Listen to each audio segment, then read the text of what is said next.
বান্দা তুই যদি ফজরের নামাজ না পড়স আমি কিচ্ছু বলবো না। তুই ঘুম থেকে উঠার আগে সকাল বেলার সেই পেটের ক্ষুধা নিবারণের নাস্তা আমি রাজ্জাক রিজিক ব্যবস্থা করে দিব।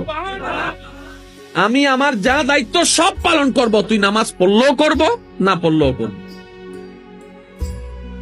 আমি দিলেই তোর খাবার, আমি দিলেই খাবারটা রান্না হয়, আমি দিলেই খাবারটা হাতে উঠে, আমি শক্তি দিলেই তো মুখে যায়, আমি ডুব গিলার ক্ষমতা দিলেই তো তুই ডুব কিনতে পারিস।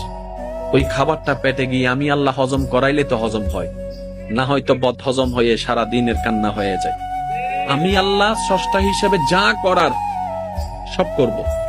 তবে আমি তোকে নতুন করে বলবো না নামাজ পড়, আমি তোকে বলবো না সুদ খাইস না, আমি তোকে বলবো না বউ পিটিস না, আমি তোকে বলবো না যৌতুকের জন্য অত্যাচার করিস না, আমি তোকে কিচ্ছুই বলবো না ওর জায়গা দখল করিস না, আমি তোকে কিচ্ছু বলবো না তুই যখন আমার চোখের সামনে অন্য